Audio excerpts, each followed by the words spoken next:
Perfeito. Estamos aqui Pastor. gravando. Sim. Sim, pastor. A sua conexão está com algum probleminha. Tá forte.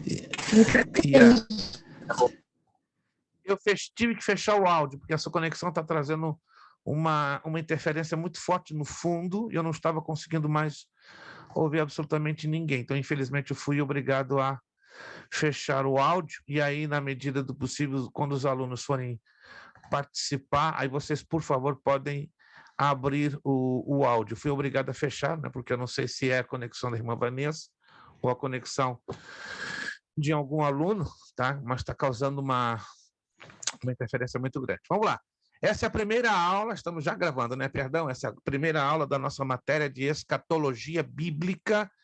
Hoje é terça-feira, 13 de dezembro de 2022, primeira aula da nossa matéria de escatologia bíblica, terça-feira, 13 de dezembro, ano 2022. Damos as bem-vindas a todos os nossos alunos aqui do curso básico em teologia, turma das terças-feiras. Obrigado, irmão Elton, irmão Gil, irmã Rubiane, irmão Cleiton, lá de Curitiba, Paraná, nossa irmã Amanda de Oliveira, a família Ramalho, ali de Ponte Santa Lúcia, Flórida, irmão Leandro Bonjour, de Martas Vinas, irmã Vanessa, lá da bonita cidade de Lowell, bonita e fria, né? Porque tem que ter realmente muita graça de Deus para aguentar o gelo dessa cidade. Eu aguentei, né? Muito tempo, mas o que fazer?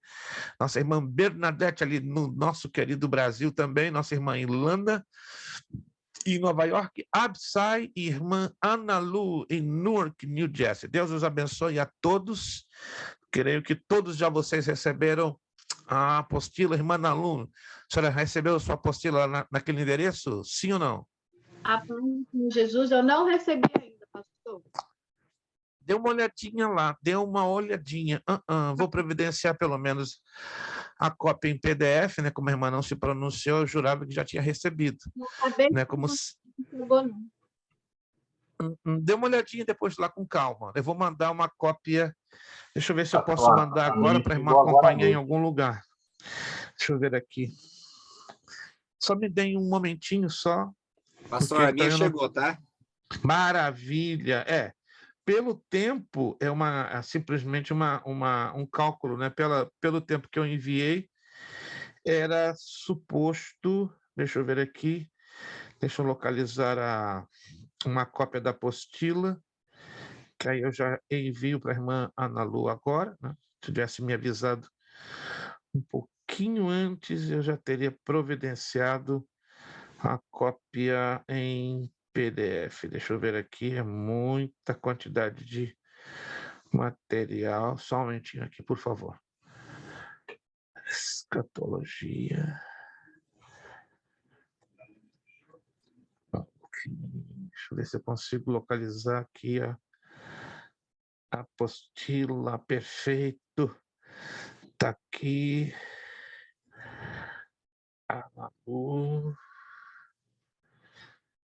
Perfeito, irmã Ana Lu. Lhe mandei uma cópia em PDF. Depois, se receber, me confira lá, por favor. Irmão Leandro, que estranho. Mandei para sua caixa postal. Ok, vou mandar também agora para o irmão Leandro uma cópia em PDF. Eu peço a gentileza que vocês, quando não tiverem recebido a apostila a tempo, façam minha bondade e a gentileza de me avisarem com um pouquinho de tempo para eu enviar a cópia em PDF, tá? Para nenhum dos alunos ficarem sem... Deixa eu ver aqui. Ok. Não estou conseguindo pegar o e-mail do irmão Leandro. Deixa eu ver aqui, que estranho. Leandro, bonjour.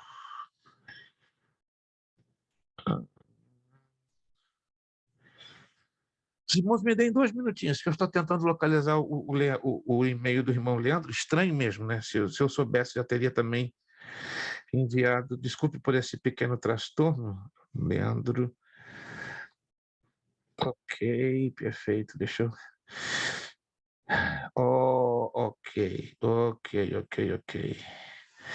Contractor Alpha. É um e-mail um pouquinho diferente, por isso que dá essa pequena dificuldade. Ok. Ok, irmão Leandro, confira lá, eu enviei para o seu e-mail uma cópia em PDF e dê uma checadinha depois na sua caixa postal. Se não chegou, vou ter que fazer de novo um segundo reenvio. Teria que fazer um segundo reenvio, que é suposto, né? Chegar na sua caixa postal. Meus irmãos, desculpe o atraso, desculpe esse pequeno contratempo, essa pequena interrupção. Mas deixa eu fazer aqui alguns importantes anúncios antes de nós começarmos a nossa aula. Número 1, nós teremos a nossa provinha hoje, né, da matéria dos evangelhos, né, ela vai acontecer entre 9h40 e 9h45, não vamos passar desse horário. Ela vai conter 9 questões baseado, né, nos exercícios que eu já orientei para vocês, tá? Vai conter 9 questões. Hoje também estamos aqui recebendo uma nova aluna, nossa irmã Amanda de Oliveira, ela está ali, né, com um sorriso que está dando 2 voltas, né? Espero que esse sorriso não estrangule a nossa irmã Amanda, né? E ainda está com verde esperança, né? Com uma camiseta que não tem como se equivocar ou se enganar quem é quem, né? Irmã Amanda, dê um tchauzinho para o nosso povo querido, tá aí, gente. O que nós dizemos para a nossa irmã Amanda? O que nós falamos para ela? Bem-vinda. Seja bem-vinda em nome de Jesus e fique conosco até o arrebatamento. Né? Porque depois do arrebatamento não vale a pena continuar, não. Que aí é complicado. Nossa irmã Amanda está, então, se juntando ao nosso time das terças-feiras, tá? E aqui estamos, né, com muita alegria e estaremos fazendo de tudo para fazer, né, uma grande diferença em ajudar a nossa irmã Amanda. Eu tinha me esquecido completamente em dizer aos irmãos que, geralmente, né, porque muita coisa na minha mente transitando, muita coisa, e eu acabei, claro, me confundindo numa questão de data, mas geralmente toda a última semana do ano nós fazemos ela sem aula. Por quê? Porque somos obrigados a fazer o balanço do ano, né? Seja o balanço da nossa contabilidade, da contabilidade da escola, temos que fazer também o balanço das notas que estão para trás, né? Como, por exemplo, hoje vamos fazer uma prova, então eu vou ter que fazer a contabilização dessas notas e notas de outras matérias de várias turmas que ficaram para trás. Então, eu quero que você anote aí, a última semana deste ano, então, por razões dessa necessidade que temos, né, de ter esta semana livre para fazer o balanço de todo o ano de 2022 e dar um trabalho monstro, você não tem ideia como dá trabalho. Então, a última semana de aula não teremos. Então, anote aí as aulas desta matéria, que já estão programadas para funcionarem na seguinte cronologia. Hoje a primeira aula de escatologia, a segunda vai acontecer no dia 20, a terceira, que seria suposto dia 27, então no dia 27 a gente não vai ter aula, certo? De hoje a 2 semanas. Então aí você descansa um pouquinho do meu rosto chato, da minha voz chata. Aí você só vai me voltar a ver em 3 de janeiro. 3 de janeiro, então, teremos a terceira aula. 10 de janeiro, a quarta. Isso, vou repetir desde o começo, que quem perdeu. A primeira aula, hoje, 13. A segunda, 20 de dezembro. A terceira aula seria dia 27, é a última semana do ano, então não vamos ter aula na última terça. Aí voltamos dia 3 de janeiro, que é a terceira aula desta matéria. 10 de janeiro, a quarta aula. 17, eu vou colocar depois por escrito para vocês não se perderem, tá? Mas, na verdade, nós vamos ter 8 aulas no total. Vai empurrar uma semana apenas à frente, tá? E a última aula que nós vamos ter dessa matéria de escatologia será no dia 7 de fevereiro, dia 7. Então, dia 7 de fevereiro estaremos tendo esta última aula e dia 14, dia de Valentine's Day, começamos a nova matéria. Então, esta matéria vai dominar 8 semanas, 8 aulas diferenciadas. Eu vou passar a tabelinha depois para vocês anotarem e não se perderem no cronograma. Todos estão me entendendo? Todos estão me entendendo? Todos estão me entendendo? Isto. O áudio está fechado. Eu tive que fechar o áudio porque estava vendo um ruído muito forte, muito forte. Não sei de onde está vindo esse ruído, mas quando o aluno for participar, pode abrir o seu áudio e, se possível for, depois imediatamente feche, tá bom? Imediatamente. Como eu já disse no início, só a irmã Amanda, que não vai estar fazendo a prova da matéria Os Evangelhos, então, quando nós encerrarmos, né, então a irmã Amanda ficará livre para se retirar da conexão, e os demais, então, permaneçam, né, para que nós possamos realizar num tempo hábil, que vai ser uma prova pequena, de pequeno tamanho, né, a nossa provinha. Vamos abrir, então, a nossa apostila. Irmão Leandro, conseguiu receber aí o seu e-mail? Isto, maravilha, maravilha. Certo, só vamos então estar atentos, né, para ver se o irmão Leandro recebeu durante a semana a apostila ou não. Sim. A minha apostila chegou agora, às 6 horas da tarde. Tá menos mal que chegou, graças a Deus. A minha também, a minha chegou também esse horário. Porque se os irmãos eu enviei talvez na quarta-feira, dia 7, só para vocês terem uma ideia, né? Fim de ano fica um pouquinho mais complicado. Irmão Gil e irmã Rubiane também receberam, né? Tranquilo, receberam as apostilas de vocês. Maravilha, né? Se irmão Gil e irmã Rubiane não recebem, o negócio fica feio pro meu lado. Entendeu? Aí eu vou ter que pagar pedágio para que os nossos irmãos tenham. Meus irmãos, vocês estão vendo que é uma apostila bem longa. Irmã Meire conseguiu, irmã Meire. A senhora não é a Margarida, mas conseguiu, graças a Deus. Irmã Meire também recebeu, deixa eu ver aqui, ó. Maravilha. Recebeu sua apostila, irmã Meire? Maravilha, que benção. Vamos lá. Meus irmãos, se vocês perceberem, é uma apostila um pouco longa, bastante extensa, por isso que seremos obrigados a trabalhar com 8 aulas. A turma da quarta e da quinta, por motivo de força maior, tivemos que trabalhar com 15 aulas, mas com vocês nós vamos trabalhar unicamente 8. Depois, se vocês puderem, os que puderem, né? Não serão todos que podem, você vai lá no grupo, tá? Você que está no grupo, eu enviei os slides. Os slides, tá? Se você conferir lá no grupo do WhatsApp, grupo que você está inscrito, está os slides. Claro, se você está usando o celular, vai ser impossível você fazer as duas coisas ao mesmo tempo, tá? Mas depois da aula você confira que os slides que a gente vai apresentar aqui estão todos ali postados no grupo do WhatsApp. Minha sugestão, tente salvar dentro do seu iPad, do seu computador, dentro do seu laptop, tá? Você vai precisar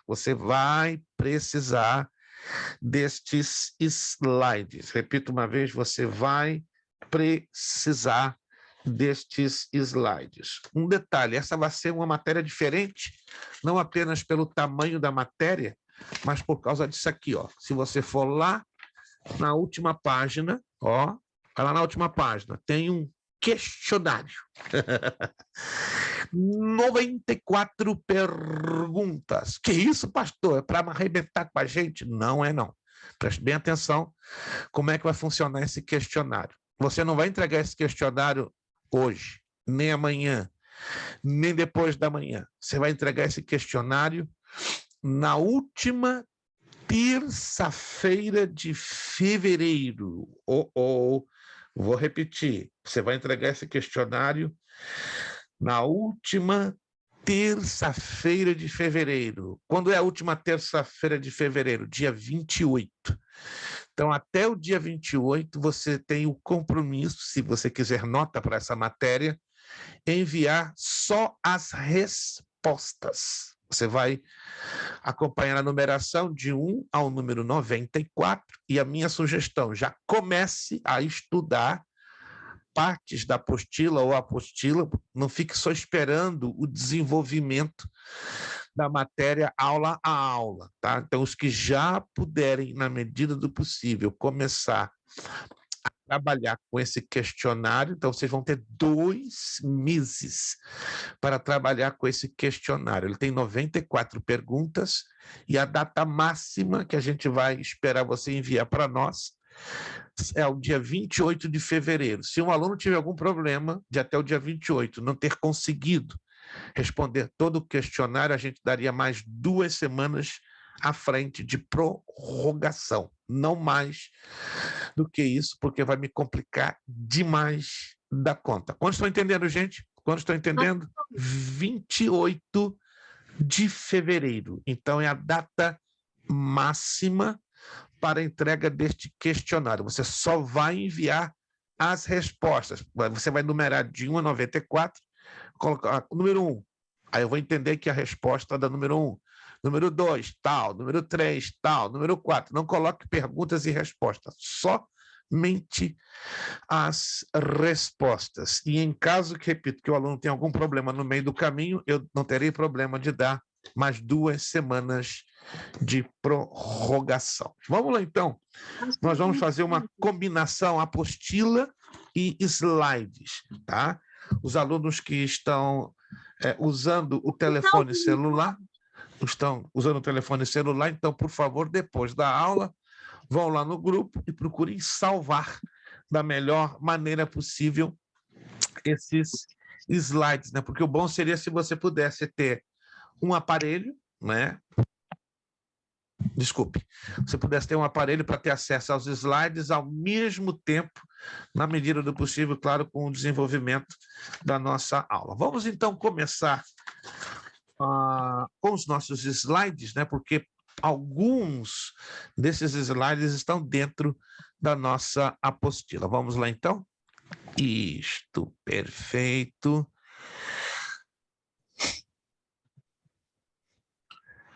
Vamos ver se eu consigo sincronizar aqui. Ok, não estou conseguindo colocar em... Não estou conseguindo colocar em full screen. Só um momentinho. Hoje eu estou tendo alguns probleminhas com o nosso aplicativo. E não estou conseguindo colocar em full screen. Era suposto... Ok, vamos lá. Full screen. Não estou conseguindo colocar em full screen. Que estranho. Sempre os nossos slides dão facilidade de colocar em full screen. Não estou... Ok, deixa eu ver aqui. Não estou conseguindo. Ok, acho que vou ter que trabalhar com ele um pouco reduzido. Todos estão enxergando os slides? Todos estão enxergando? Todos?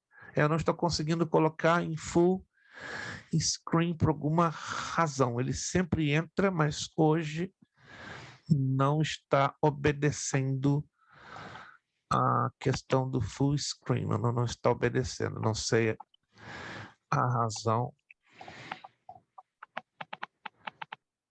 Não sei a razão. Ok, vamos trabalhar assim mesmo. Meus irmãos, vamos lá.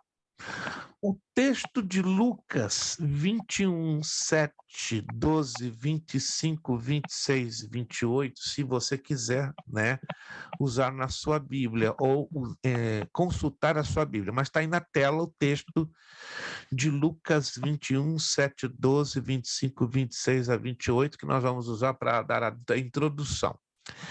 E perguntaram-lhe, dizendo: Mestre, quando serão, pois, estas coisas? E que sinal haverá quando isto estiver para acontecer?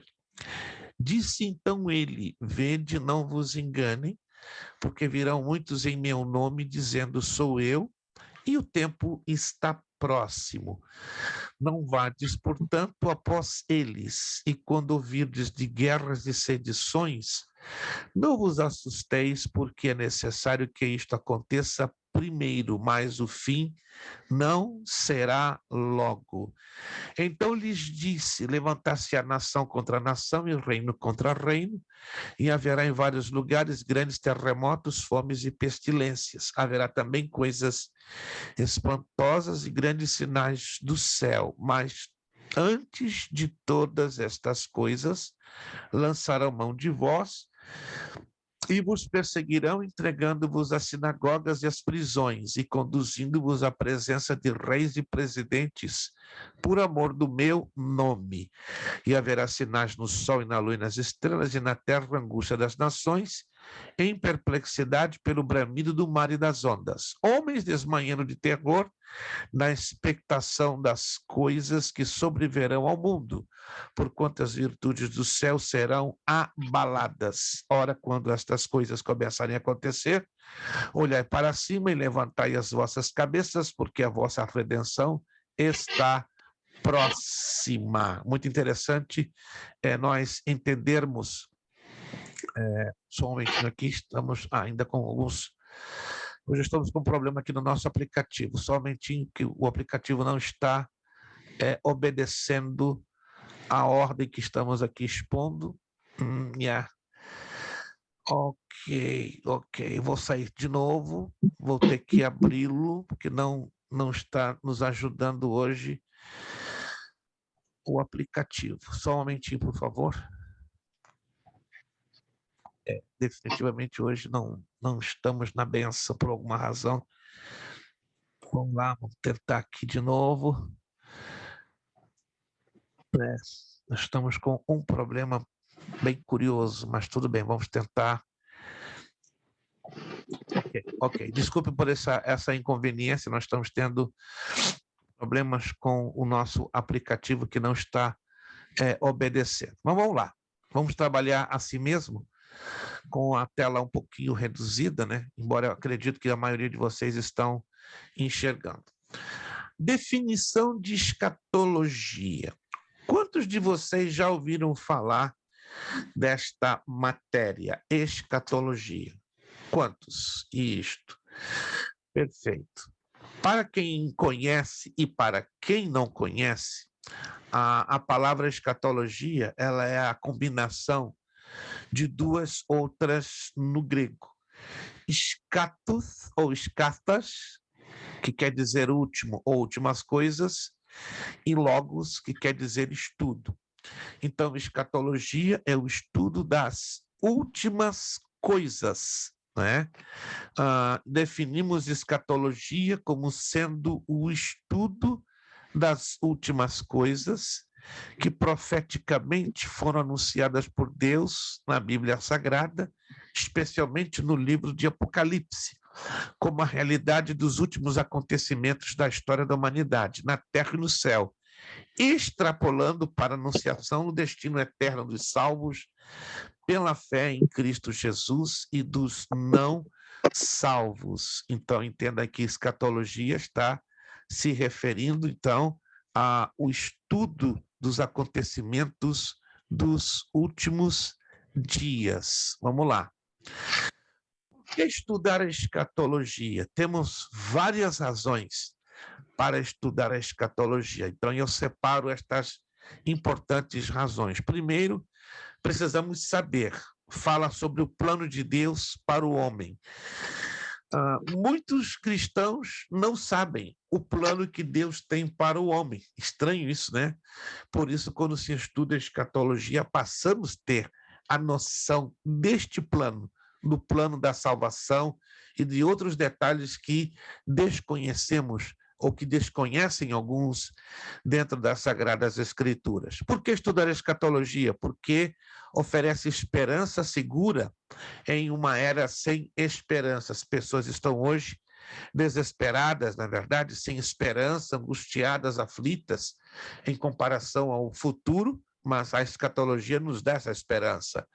Consolo, estimula a santidade e a piedade do crente, né? Hoje vemos pessoas que não estão nem aí com a santidade, com a piedade, mas a escatologia, ela nos traz este poderoso consolo. Vigilância, nos capacita a evitar os enganos e os erros. Estamos vivendo uma época perigosa, né? De muitos enganos, de muitos erros, de muitos desvios e aberrações da fé. E mais a escatologia, ela nos dá toda essa condição de vigiarmos contra estes enganos e erros. Por que estudar a escatologia? Porque ela reafiança, ela fortalece a nossa convicção de salvação, nos mostra o caminho da comunhão com Deus e o livramento da ira. Por que estudar escatologia? Porque aumenta a nossa confiança, nos ajudam a confiar no caráter e na soberania de Deus. E por que estudar a escatologia? Porque trabalha com o nosso compromisso e com a nossa missão. O estudo das profecias promove uma igreja evangelizadora. Então, o que é escatologia bíblica? Ela é o estudo das últimas coisas relacionadas com o fim dos tempos. O que vem ser a escatologia? É a coluna vertebral de toda a Bíblia. Deixa eu fazer uma perguntinha meio de criança, mas vou fazer, correndo o risco de ser mal interpretado. Quantos aqui de vocês têm coluna vertebral? O Abissai não perdeu tempo, ó. Eu tenho. Ok. Qual é a função básica da coluna vertebral no nosso corpo? Alguém pode me abrir o áudio e me responder? A coluna vertebral tem uma função muito importante no nosso corpo humano. Qual seria? Sustentação. Sustentação. Sustentação. Sustenta os nossos ossos, sustenta os nossos músculos, sustenta os nossos órgãos. Ok. Se não tivéssemos a coluna vertebral, com certeza não teríamos a sustentação que temos hoje. Perfeito. Mas o que tem a ver a escatologia como sendo a coluna vertebral de toda a Bíblia? Todas as doutrinas bíblicas, toda a nossa fé, está tudo concentrado aonde? Em cima da escatologia bíblica. A escatologia bíblica ela tem esse poder, né, de concentrar várias ciências bíblicas e, ao mesmo tempo, de conferir sustentação na nossa fé. Aí nós temos textos bíblicos de referência da escatologia, que é Daniel, capítulo 9, a revelação das 70 semanas. Nós vamos falar detalhadamente que vem a ser essas 70 semanas. Joel, capítulo 2, o dia do Senhor, que está próximo, que está ligado com a última parte da tribulação. E capítulo 24 de Mateus, que é o esqueleto da escatologia, né? O esqueleto da escatologia, ele é muito importante para nós conhecermos passo a passo como funciona. Perfeito. Voltamos então agora à apostila, tá? Nós vamos sempre trabalhar agora dividindo, né, um pouquinho com os slides e um pouquinho na apostila. Abra a sua apostila aqui, ó, já nessa primeira parte, primeira introdução, se você tem, né? Se você não tem, vai ter que consultar em algum formato digital, né? Eu enviei por e-mail. Ok. Todos estão visualizando? Isso, eu sei que alguns não podem visualizar, mas depois eu vou voltar aos slides. Quando estudamos escatologia, a Bíblia nos apresenta 3 grupos de pessoas no contexto da profecia bíblica. Deus, então, tem um plano profético na história de 3 povos: gentios, judeus e a igreja. A igreja, né, é a combinação de gentios e judeus. Os gentios são pessoas que não são judias ou não pertencem à linhagem de Israel. E os judeus é o povo escolhido por Deus para representá-lo na face da terra. Sabemos disso quando lemos 1 de Coríntios, capítulo 10, versículo 32, porque 1 de Coríntios, capítulo 10, verso 32, nos dá essa noção bem detalhada. Outro detalhezinho, se você olhar esse diagrama que está aí abaixo, eu vou colocá-lo aqui, tá, na tela, que é a cronologia de toda a escatologia. Vamos lá. Isso. Essa é a linha da história de como funciona a escatologia. Aqui nós temos o tempo do Antigo Testamento, tá? Que é importante nós identificarmos o tempo do Antigo Testamento que vem lá atrás, no Gênesis, lá atrás, na história mais antiga da Bíblia, ok? A cruz, ela aponta para o momento da morte do Senhor Jesus Cristo. Depois vem a sua ressurreição, ascensão aos céus. 50 dias depois vem o derramamento do Espírito Santo sobre o povo que estava ali buscando a promessa do Pai e dá início à igreja na face da terra. Se você observar essa linha aqui em verde, tá? Ela abrange 2 períodos: igreja e tribulação. Esses 2 períodos, que é o tempo da existência da igreja na terra, de acordo com Efésios capítulo 2, capítulos 2 e 3, e a tribulação, que nos ensina a identificar este período através do capítulo 24 do Evangelho de Mateus e Apocalipse, capítulos 6 ao 10. Então, esta linha que você está vendo aqui, ó, igreja, tribulação, ela envolve o período do cumprimento profético de Mateus, capítulo 24, né? Como é importante entendermos isso aqui, né? Que o capítulo 24 do Evangelho segundo São Mateus, ele envolve o período da igreja e o período da tribulação.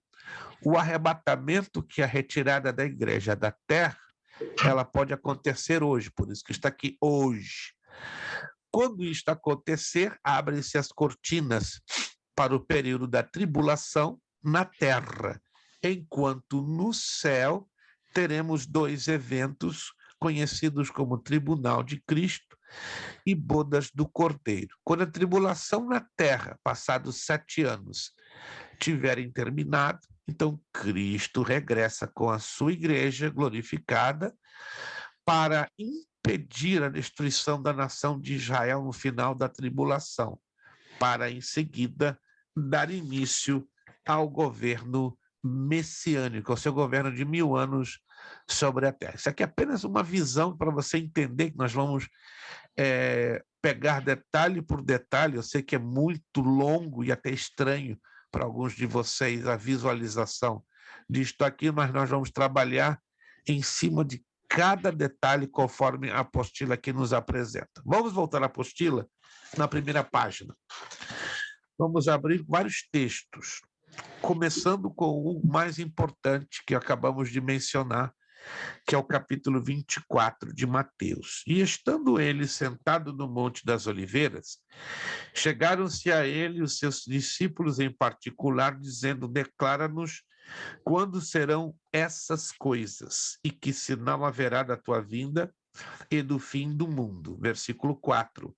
Respondeu-lhes Jesus: acautelai-vos que ninguém vos engane. Eu não vou fazer essa leitura direta, corrida, porque vai tomar um tempo enorme. Mas se você observar aqui, na medida que nós vamos lendo este capítulo 24 de Mateus, eu vou destacando as partes mais importantes. Por exemplo, os falsos cristos. Jesus faz menção deles no versículo 5, né? Que verão muitos em meu nome dizendo eu sou Cristo. Alguém se lembra o significado da palavra Cristo? Vamos lá. Cristo. Já falamos disso, né? Estudando a matéria dos evangelhos. Alguém se lembra?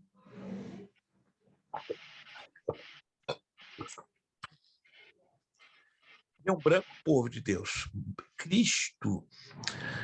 Só a irmã Amanda que está hoje isenta de responder pergunta, porque ela está entrando fresquinha. Olha a vantagem, né? Hein? Ungido. Irmã Bernadette está ligada, gente. Ela só está lá no Brasil, mas ela está bem conectadinha com a gente. Ungido. Lembraram-se ou não? Cristo quer dizer ungido. E qual é o correspondente em hebraico? Cristo em grego, mas qual seria o correspondente em hebraico? Yeshua. Mashiach. Messias. Messias ou Machia. Messias ou Machia. Procurem, por favor, não se esquecer disso.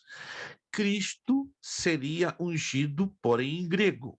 Messias seria em hebraico, que viria da parte hebraica Machia, ok? Ok, então aqui está Jesus falando sobre os falsos cristos, ou seja, que se levantariam falsos ungidos para pregarem uma mensagem que não se encaixa com a mensagem do verdadeiro evangelho. Depois entram as guerras, catástrofes naturais e fome. Aí entra o versículo 6, 7 e 8. E olha, interessante, né? O versículo 8 diz: mas todas essas coisas são o princípio das dores. Depois do versículo 9, Jesus faz uma abordagem sobre a igreja. Então sereis entregues à tortura e vos matarão. Então os versículos 9, 10, 11, do 9 ao 14, Jesus está dando uma radiografia do que a igreja viveria nos últimos dias antes do seu regresso. Versículo 15, se você está acompanhando na apostila, né? Sei que alguns infelizmente não podem, porque não conseguiram recebê-la ainda, mas se digitalmente você pudesse acompanhar, maravilha. Ó, quando, pois, virdes estar no lugar santo da desolação. Então, o versículo 15 está fazendo uma referência a quem? A besta. Mas a Bíblia fala de duas bestas. Quem é a besta, na verdade? Duas bestas, está lá em Apocalipse, capítulo de número 11. Né? A gente vai ler daqui a pouquinho esse texto, só para começar a abrir o caminho, para você começar a identificar as peças deste enorme, gigantesco quebra-cabeças que a escatologia, ela é um gigantesco quebra-cabeças. Por isso a gente, nessa primeira aula, vamos colocar as coisas bem devagar, para como querendo montar um cenário para vocês começarem a dar sentido dentro da mente. Então, se quiserem fazer um highlight, faz ali ao lado de besta, aí deixa claro que são duas. E aí a gente vai explicar o porquê que são duas bestas. Depois entra no versículo 21 e 22 sobre a expressão grande tribulação. O versículo 23, interessante, né? Faz o versículo 23 ao 26 de Mateus 24, faz uma espécie de combinação. Falsos cristos e falsos profetas. Observe que o versículo 5, Jesus ressalta os falsos cristos, mas do 23 ao 26, ele volta a falar de novo dos falsos cristos, só que agora com os falsos profetas. Verso 27 ao 30 fala do momento do regresso dele. Mas interessante que aí está falando não a primeira fase da segunda vinda de Jesus. Como é que é? Nós somos de inclinação pré-tribulacionista. Eu creio que vocês já devem ter ouvido falar, nas redes sociais se fala muito disso. Existem três correntes teológicas que creem diferente sobre a vinda de Jesus. A primeira corrente, ela é chamada de pré-tribulacionismo. O pré-tribulacionismo crê que a igreja não vai experimentar, não vai viver a grande tribulação. Estes são os pré-tribulacionistas e nós somos pré-tribulacionistas. A segunda corrente são os mesotribulacionistas, porque a palavra meso quer dizer metade.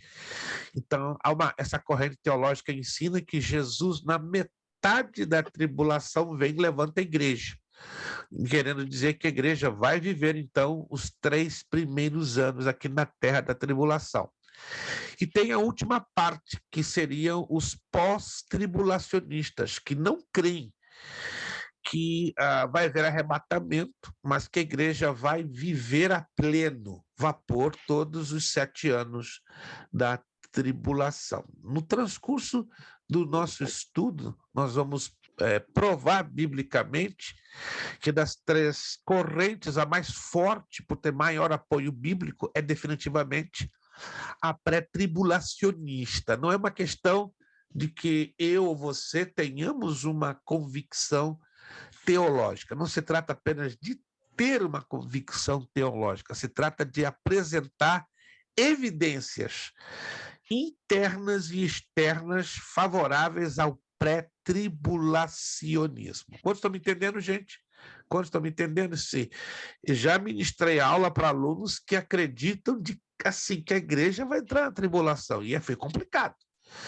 Tanto que ficaram conosco estudando 6 meses e depois não aguentaram. Não, pastor, a igreja vai viver a tribulação. Falei, então tem um negócio errado aí nos textos bíblicos que me ajuda a entendê-los, porque não está tendo encaixe. E curioso, né? Para as 3 correntes ideológicas existem textos que dão apoio. Estranho isso, né? Que dão suporte. Mas, em comparação aos 3, e não se trata de que isso venha defender a minha ou a sua convicção, mas só para você ter essa mente aberta. Das 3 correntes, o pré-tribulacionismo é o que tem maior sustentação de textos, tanto interno como externo. Interno, a nível de texto, externo a nível de evidências, de acontecimentos, de sinais que estão acontecendo. Já para os meso e pós-tribulacionistas, carece tanto de textos dentro de um mesmo quadro, como carece de evidências externas. É por isso que, repito, bato na tecla, não estou aqui querendo convencer. Alguém aqui pós-tribulacionista, me perdoe. Eu acho que você aterrissou no aeroporto um pouquinho fora de mão, porque não cremos, não podemos, à luz da Bíblia, admitir que a igreja vá experimentar, viver a tribulação. Deixa eu fazer uma perguntinha, outra perguntinha de criança, né? Eu já estou com o espírito de criança. Quando bate o espírito de criança, não tem jeito, eu faço cada perguntinha que dá vontade de rir, né? Mas tem alguém aqui que acredita no arrebatamento da igreja? Que a gente vai sair desta terra antes do pior? Graças a Deus, né? Quem não levantou a mão ainda está pensando, mas tudo bem, não quero que você fique preocupado. E aqui eu não estou para convencer ninguém, não é, sobre a tribulação, se vamos entrar nela ou não, mas vamos expor dentro das Escrituras Sagradas. Então, voltando ao tema da grande tribulação. Estamos lá na página 4. O verso 21 e 22 falam, né, ainda que rapidamente, sobre a grande tribulação. Se você puder anotar aí em algum lugar, de repente aí do ladinho desta expressão aí, grande tribulação. Popularmente, quando eu falo popularmente, o povo em geral diz que grande tribulação será o período dos 7 anos, ok? Isso é uma tendência popular, mas teologicamente não é correto. Então, no linguajar do povo, 7 anos, grande tribulação, mas no linguajar teológico, grande tribulação será o período final dos 3 anos e meio, porque vão ser 2 partes diferentes de 3 anos e meio, né? Uma primeira parte de 3 anos e meio, uma segunda parte de 3 anos e meio. Então, teologicamente, o período de 7 anos é conhecido por tribulação, ok? Tribulação. E a segunda e última parte, aí sim, é conhecido e chamado como grande tribulação, por causa da intensidade dos acontecimentos, a manifestação selvagem do anticristo, né, que vai ter o governo do planeta já desde o início, certo? Mas depois de 3 anos e meio, ele vai se revelar com selvageria, com ferocidade. Ele vai mostrar todo o seu potencial satânico para a destruição da raça humana e da nação de Israel. Ainda na apostila, na página 4, você vai ver aí os versículos 27 e 28. Esses versículos, observe que eles estão se referindo a Jesus voltando no final da tribulação. Se você puder fazer essa pequena anotação aí, os versos 27 e 28, é o regresso de Cristo visível ao mundo. Então, a segunda vinda de Jesus, ela terá duas fases, duas. Primeira fase será na ocasião do arrebatamento. Jesus vem para a igreja. Preste atenção. Jesus vem para a igreja. 7 anos depois, aproximadamente, Jesus volta com a igreja. E ao que se refere os versos 27, 28, 29 e 30, como aí nós lemos na nossa apostila. O verso 31, ele abarca, ou ele aborda sobre o arrebatamento da igreja. O verso 32, 33, 34 e 35, ele aborda a parábola da figueira. Estou trabalhando por textos bíblicos para, aos pouquinhos, abrirmos caminho na compreensão das peças da escatologia. E os versos 37 ao 39 é uma exortação à vigilância. Perfeito. Se você olhar com atenção, nós propositalmente repetimos a mesma temática, a mesma. No Evangelho de Lucas, está na página seguinte, dê uma olhadinha lá comigo, página 5. No Evangelho de Marcos, entende? Só para você entender que os 3 evangelhos, conhecidos como sinópticos, eles trazem praticamente a mesma temática. Me observe. O único dos 4 evangelhos que não fala nada em detalhes, fala muito por alto sobre o arrebatamento, vinda de Jesus e situações semelhantes, é o Evangelho de João. O Evangelho de João, observe que aqui não fazemos nenhuma observação, nenhum destaque. Se você ler na apostila com maior atenção, você vai descobrir que o Evangelho de Mateus, neste aspecto, ele é mais detalhista, ou ele é mais, vamos dizer, narrativo. Ele apresenta ponto por ponto, fazendo, então, a reconfirmação em Lucas e em Marcos. Detalhe, Lucas e Marcos fazem abordagens parecidas, com algumas pequenas diferenças, mas Mateus ainda deve ser a nossa referência. Vamos começar, então, destrinchar as peças do quebra-cabeça aqui mesmo na página de número 4. A Igreja de Cristo, por exemplo, quando ela nasceu, alguém de vocês tem uma ideia quando a Igreja de Cristo exatamente nasceu? Os historiadores têm uma pequena controvérsia, mas lendo e analisando biblicamente, a gente descobre exatamente quando a Igreja de Cristo nasce. Vamos lá. Qualquer um pode abrir o áudio e nos responder a pergunta. No dia de Pentecostes? No dia de Pentecostes. Então, a Igreja de Cristo nasce no dia de Pentecoste. Ela é inaugurada, ainda que você vai ler em outros livros de teologia, pontos de vista um pouco diferenciados, mas vai ser no dia, aliás, é no dia de Pentecoste, quando a Igreja de Cristo, oficialmente nasce. É no dia de Pentecostes. Deixa eu dar aqui uma viradinha aqui, só um momentinho. Ok. Perfeito.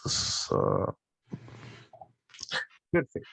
A Igreja de Cristo, então, nasce no dia de Pentecoste. Quando termine o momento, aliás, quando se dá o arrebatamento, é o momento que fecha o período da existência da igreja na Terra. O momento que a igreja é inaugurada, ela é inaugurada para cumprir uma responsabilidade, pregar o evangelho. Concorda comigo? Ela é inaugurada para cumprir uma tarefa, uma missão, pregar o evangelho. Só que este evangelho, por muitos, ele é confundido nos seus tempos. Nós vamos apresentar isso depois com maiores detalhes, mas já vamos começar a destrinchar um probleminha que é normal do conhecimento e até mesmo na interpretação de pregadores renomadíssimos, né?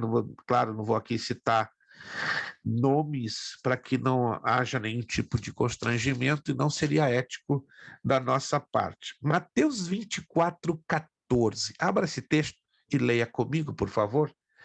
Mateus capítulo 24, versículo de número 14. Vou aguardar que você possa localizar esse texto. Mateus capítulo 24, versículo 14. Vou pedir que um dos alunos, na sua voluntariedade, abra o seu áudio e, por favor, se puder ler em voz alta esse texto de Mateus 24:14. Por gentileza, qualquer um de vocês que possam. E a boa notícia sobre o reino será anunciada no mundo inteiro como testemunho para toda a humanidade. Então virá o fim. Perfeito, é uma tradução livre que nosso irmão Abissai leu, excelente, obrigado. O outro irmão com uma tradução um pouquinho mais normal, não é um pouquinho mais normal, mais tradicional, desculpe. Não estou desfazendo da tradução do Abissai, que é uma tradução mais livre, certo? Uma tradução mais tradicional. Pode ler, por gentileza? Mateus 24:14. E este evangelho do reino será pregado em todo o mundo, em testemunho a todas as gentes, e então virá o fim. Perfeito. Gostaria de ouvir um outro irmão lendo pela terceira vez esse texto, por um irmão, por uma irmã, Mateus 24:14. Quero deixar isso bem mastigadinho para vocês compreenderem. Mateus 24:14, por favor. Quem pode fazer a leitura?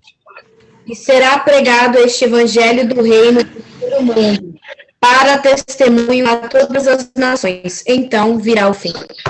Perfeito. Obrigado, irmã Vanessa.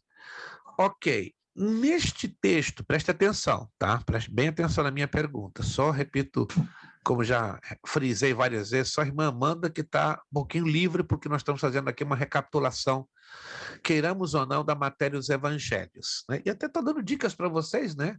Como querendo dizer, estou dando a resposta de algumas perguntas que vão cair na prova.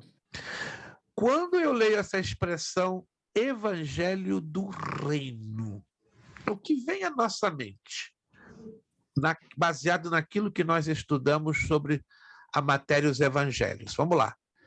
Se alguém aqui está ligado conosco, vou repetir a pergunta. Quando eu leio essa expressão, evangelho do reino, o que vem à nossa mente, dentro da matéria, os evangelhos que nós lemos, estudamos? Mateus, maravilha. A Angelina está lá, agarrada, está na tomada dos 440 volts. Mateus. Mas que ponto particular Mateus está aqui abordando, falando sobre Evangelho do Reino? Vamos lá. Tem um ponto bem particular, bem chamativo. Vamos lá. Ninguém está se lembrando? O reino do céu? Reino dos céus, perfeito, reino dos céus. Se eu estou falando de Mateus, reino dos céus, então, qual é a outra particularidade que temos no Evangelho de Mateus? Ele foi escrito para que tipo de povo, que tipo de cultura, que tipo de nação? Vamos lá. Judeus, perfeito. Hein? Como? O seu som, minha irmã, talvez a irmã não esteja... eu sugiro a irmã assistir o vídeo. O seu som flutua demais. Vai e volta, vai... Não sei, deve ser alguma questão na sua conexão, né? Eu ouço quase todos bem, mas a irmã Ana Lu, com exceção também de um outro irmão, a questão do áudio, eu estou com muita dificuldade, realmente. É uma questão, talvez, da pessoa. Então, me dá bastante dificuldade, porque flutua demais, flutua demais. A mesma coisa acontece com o irmão Gil e irmã Rubiane, eu ouço eles, mas de vez em quando corta demais, eu não consigo ouvi-los. Perfeito. Judeus. A palavra reino, quem de vocês se lembra? Ela surge quantas vezes no Evangelho de Mateus? 55. 55 vezes. Afiado, 55 vezes. Vamos aqui chegar juntos nessa conclusão de pensamento. Já que estamos falando que esse texto de Mateus está ligado aos judeus, pelo fato que Mateus foi escrito para os judeus. Aí entra a palavra-chave reino. E essa palavra surge 55 vezes. Então, com a conclusão mais lógica que chegamos. É um período da história, da escatologia, da história da humanidade, que os judeus vão estar pregando este evangelho. Vou voltar a ler o texto com vocês. E este evangelho do reino. Abra comigo Atos capítulo 20, verso 24. Isso aqui é interessante observarmos. Atos capítulo 20, verso 24. Isso aqui é muito interessante. Se você já passou por estes textos, provavelmente sim, mas não observou os detalhes. Atos capítulo 20, verso 24. Quem achar e puder lê-lo em voz alta, agradeceria. Atos capítulo 20, verso 24. Todavia não me importo, nem considero a minha vida de valor algum para mim mesmo, se tão somente puder terminar a corrida e completar o ministério que o Senhor Jesus me confiou, de testemunhar do evangelho da graça de Deus. Obrigado, Absai. Eu vou ler o texto novamente e quero chamar a sua atenção a detalhes que tem nesse texto, detalhes que muitos de nós não observamos.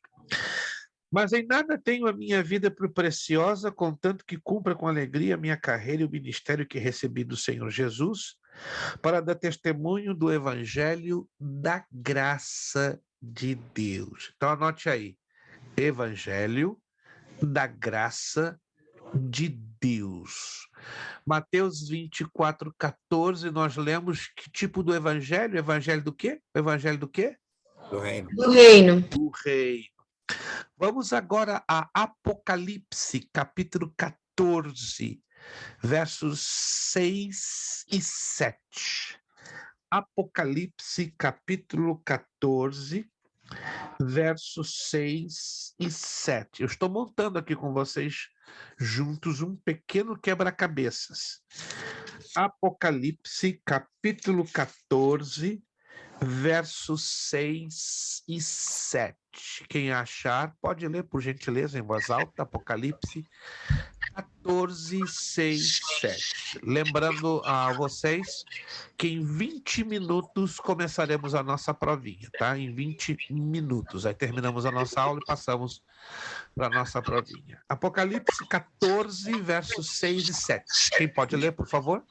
Vi outro anjo voando pelo meio do céu, tendo um evangelho eterno para pregar aos que se assentam sobre a terra, e a cada nação, e tribo, e língua, e povo, dizendo em grande voz: temei a Deus e dai-lhe glória, pois é chegada a hora do seu juízo, e adorai aquele que fez o céu e a terra, e o mar e as fontes das águas.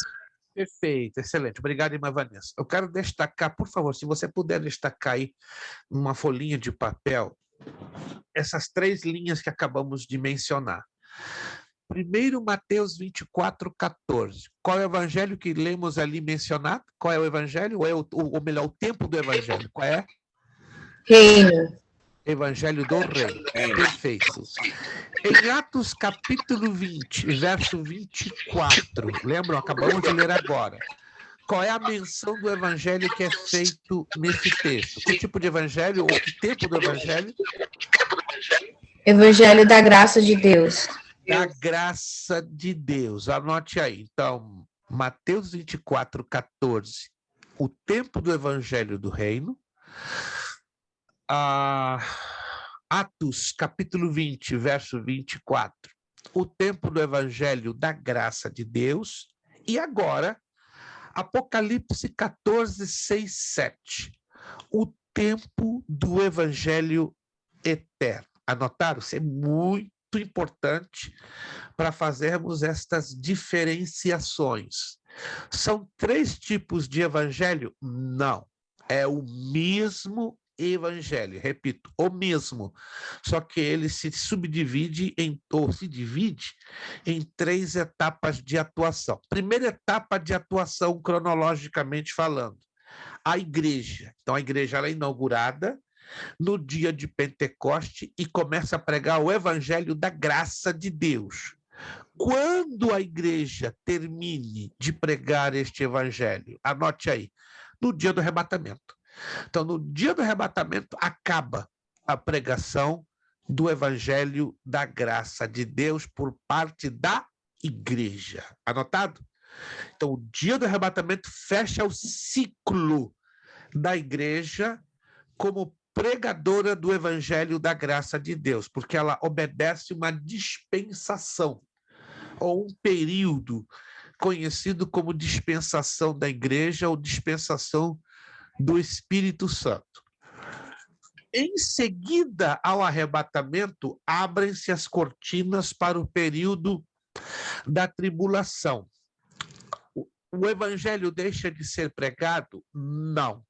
Contudo, não é a igreja mais que vai pregar o evangelho.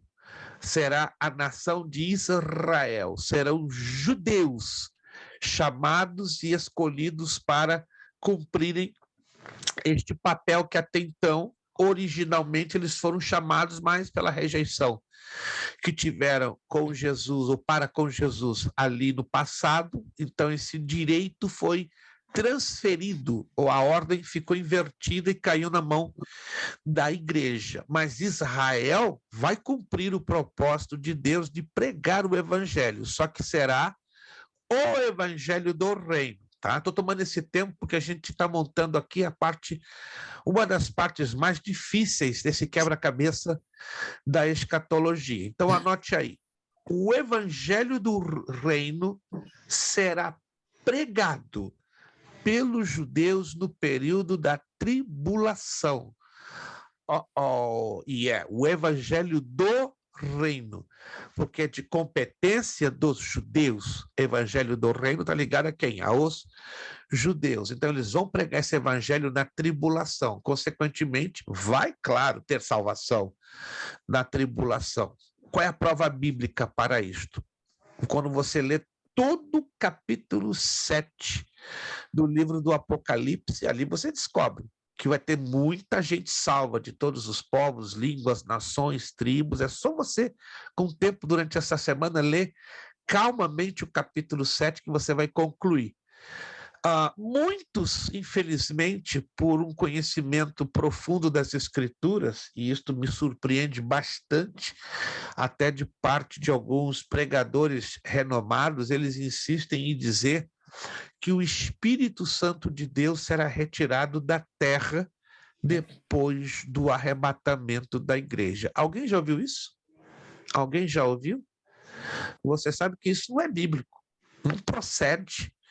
Não há um texto bíblico que prove que o Espírito Santo vai ser retirado. Aliás, se usa muito um texto de forma isolada, que eu vou falar com vocês na próxima aula, mas no momento que eu uso um texto de forma isolada, é um só texto. Não tem 2, não tem 3, não tem 4, não tem 5, é um só. No momento que eu uso um texto sozinho, de forma isolada, é muito fácil eu querer fazer qualquer tipo de afirmação ou argumentação. Mas, infelizmente, muitos cristãos não são ensinados a conferir na Bíblia o que está sendo ensinado.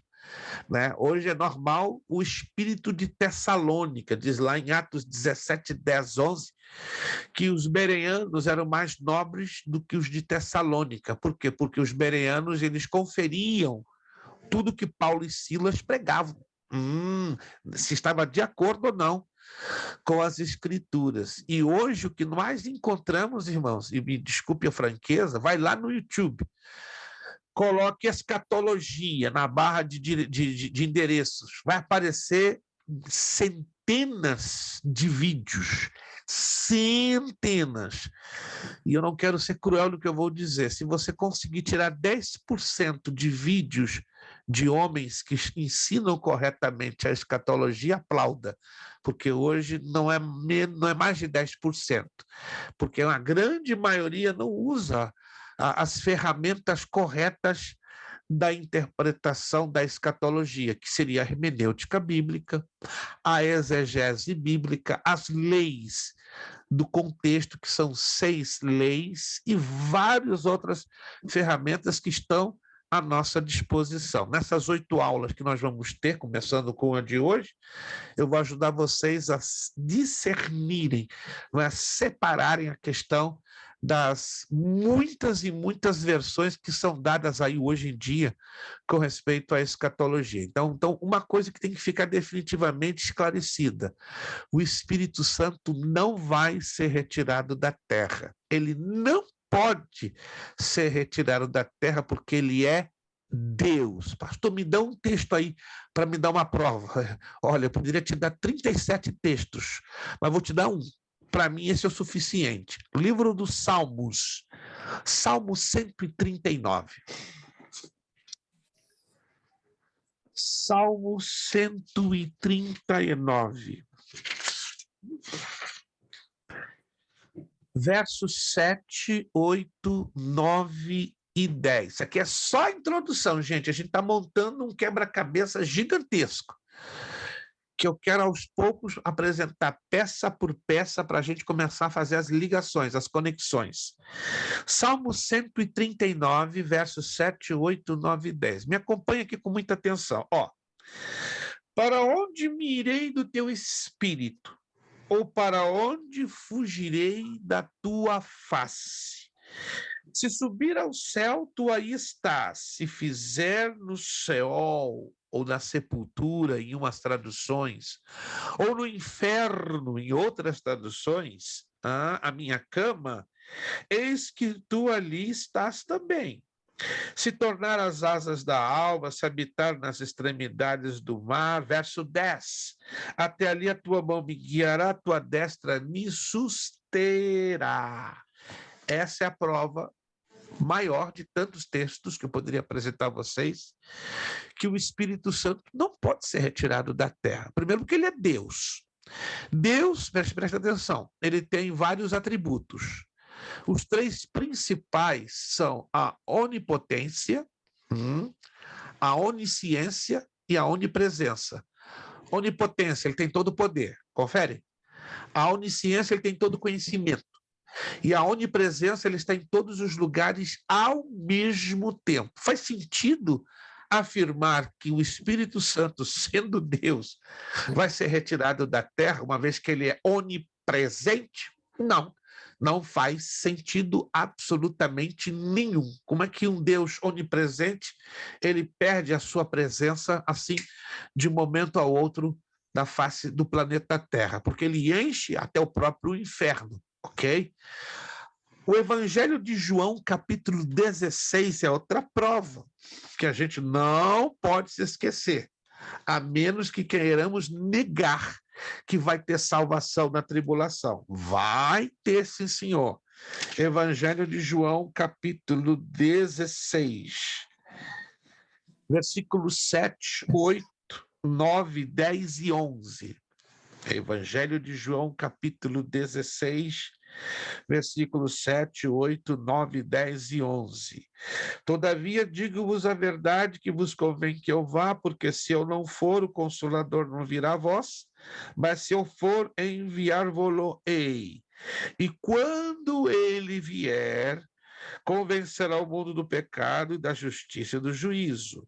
Do pecado, porque não creram em mim. Da justiça, porque vou para o meu Pai e não me vereis mais. E do juízo, porque já o príncipe deste mundo está julgado. E aí tem o texto de Apocalipse, capítulo 7, que aí eu deixo você na sua casa ler. É um texto longo, mas eu sugiro, leia. Aí você vai entender que vai ter salvação na tribulação. Para que haja essa salvação, tem que ter a presença do Espírito Santo. Então, se o Espírito Santo vai estar presente e não pode ser retirado da terra, então cai por terra completamente essa teoria de que ele vai ser retirado. O que vai acontecer, só para fechar essa parte, tá? Eu tenho 7 minutos para fechar essa parte da aula.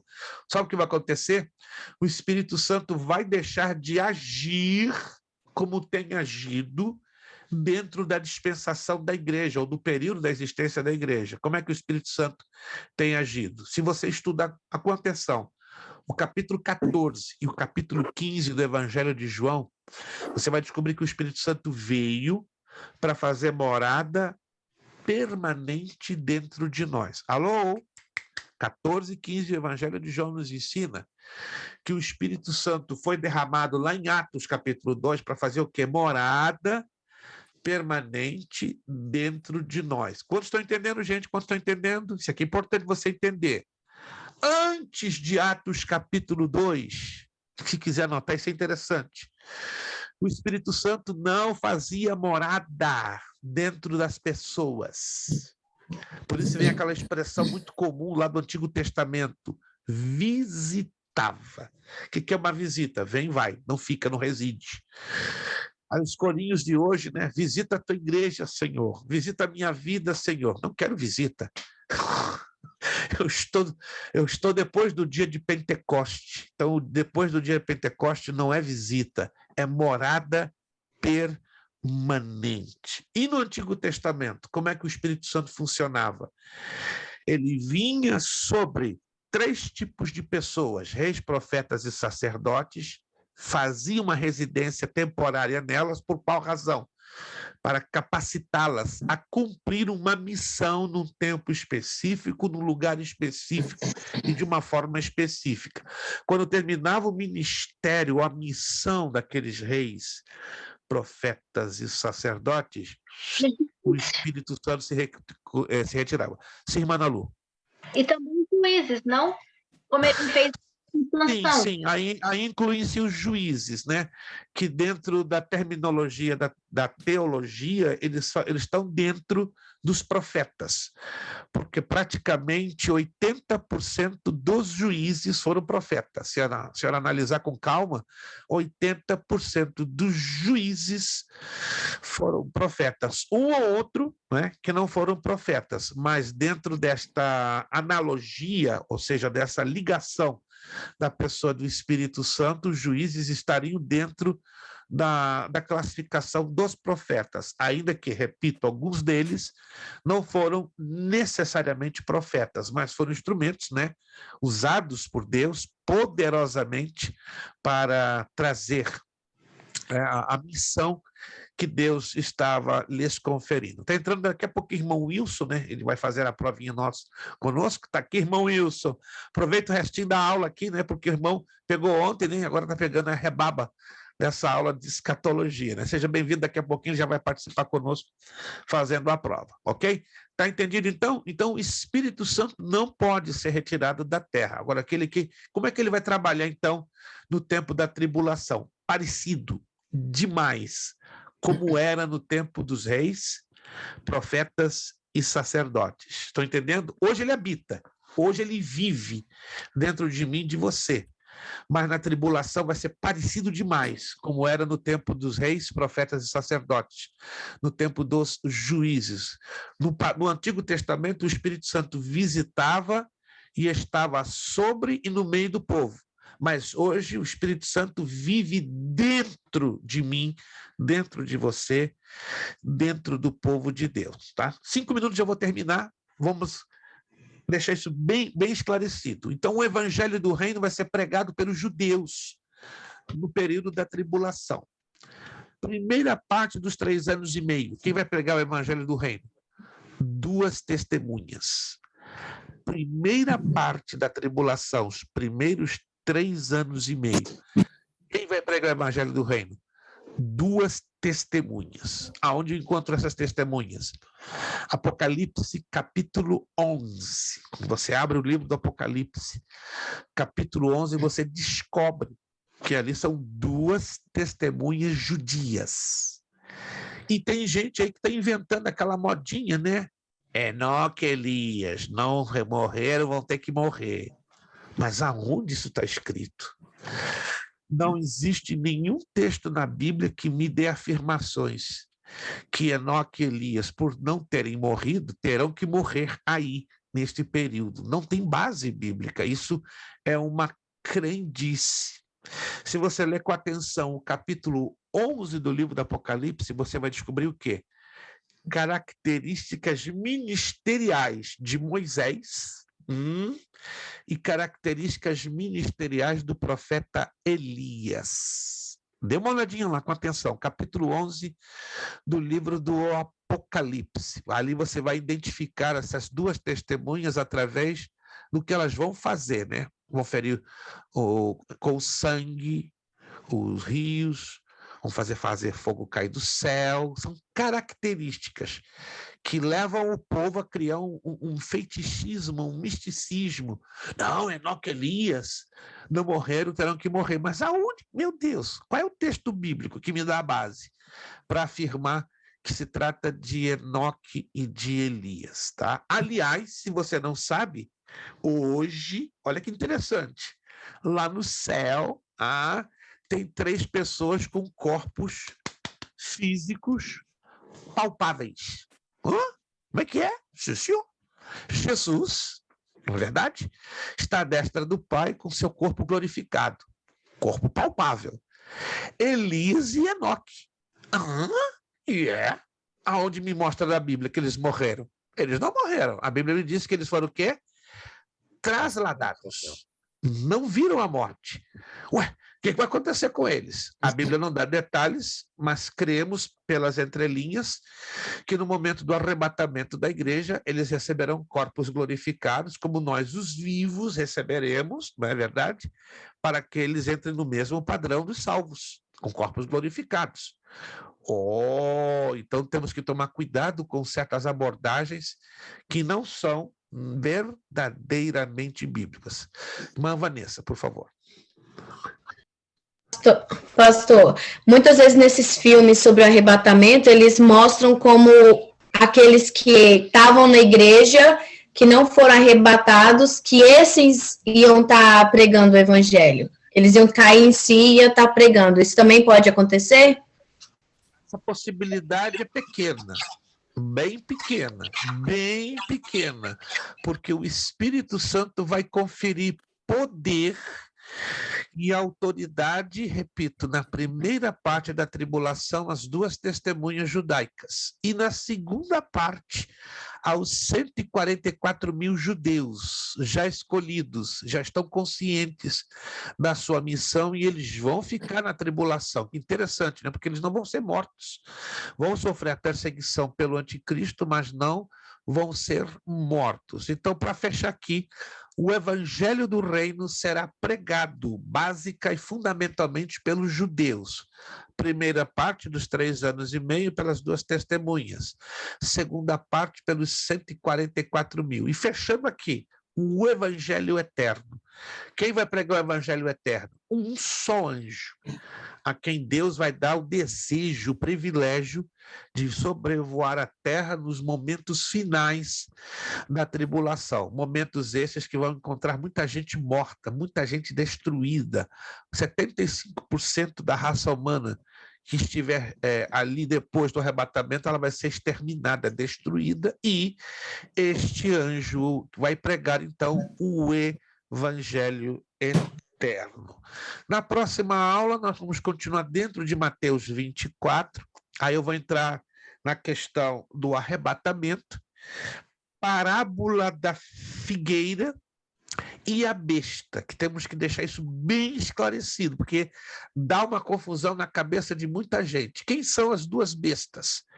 De Apocalipse, capítulo 13, a que sobe da terra e a que sobe do mar.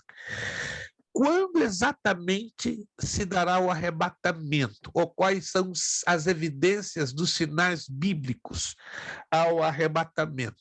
que se trata? Do que se trata com respeito à parábola da figueira. Então, tudo isso a gente vai trabalhar na próxima aula, né? Fazendo também as conexões, como já falamos, com Lucas e Marcos. E aí nós vamos nos dedicar falando um pouquinho aos falsos cristos e falsos profetas. Se você lê com atenção, eu peço agora que você tenha redobrado a atenção em leitura, tá? A apostila vai trabalhar com uma parte sobre seitas e heresias, né, como sinais da vida de Jesus. Se você está aí com a sua apostila, vai falar sobre o catolicismo, sobre o islamismo, testemunha de Jeová, mormonismo. Nós vamos entrar em pequenos pontos, não vamos, claro, ler tudo, porque vai ficar impossível de desenvolver toda esta temática.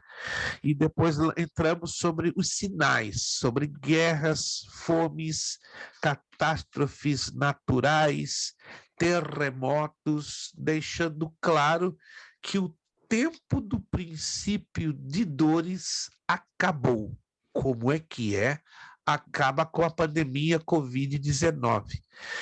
Então, o tempo que hoje estamos vivendo é o tempo das dores. Então, nós vamos entender isso biblicamente falando, que o princípio, de acordo com o texto de Mateus 24:8, acabou. Como é que é? E eu vou provar a vocês, dentro do texto grego, que estamos hoje vivendo as dores de parto, indicando que o arrebatamento da igreja está muitíssimo próximo de cada um de nós. Vamos trabalhar com alguns detalhes na próxima aula. Deixa eu aqui puxar a telinha da nossa prova. Isto está aqui, estou vendo aqui. Vamos, então, desde já, agradecer aos irmãos que estão aqui. Irmã Amanda, só a senhora que vai sorrir dobrado. ela entrou sorrindo. Acho que a nossa irmã Amanda deveria ser chamada Isaca, com todo respeito, que ela é sorriso desde o princípio.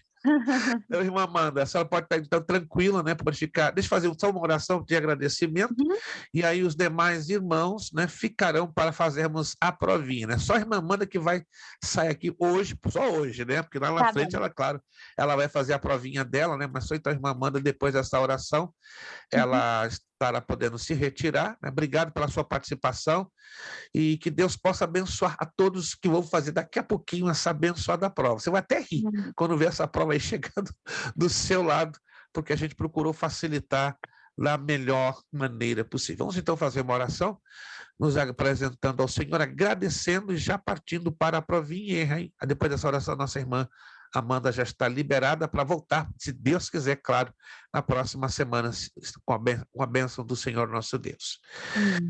Queremos te agradecer, Senhor Deus, por essa primeira aula de escatologia. É um grande desafio estudar esta matéria, porque é a mais difícil de toda a teologia, mas é aquela que assegura a maior de todas as nossas esperanças, ou seja, é a esperança viva da igreja, a vinda do Senhor Jesus. Abençoa agora os teus filhos que estarão trabalhando com esta prova.